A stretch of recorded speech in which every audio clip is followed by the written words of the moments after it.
আমাকে ছাড়া যদি সুখী হতে পারো, তাহলে ফিরে এসো না, এ নতুন জীবন গড়ো।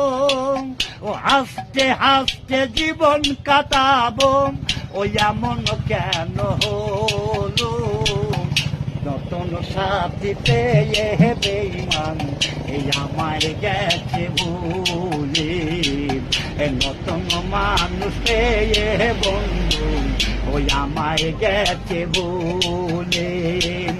দিয়ে চয়াগে কষ্টের নদী, দিয়ে চয়াগে কষ্টের নদী, আমার বুকে ঢেলে। নতুন সাথী পেয়ে বেঈমান এই আমায় গেছে বলে। নতুন সাথীতে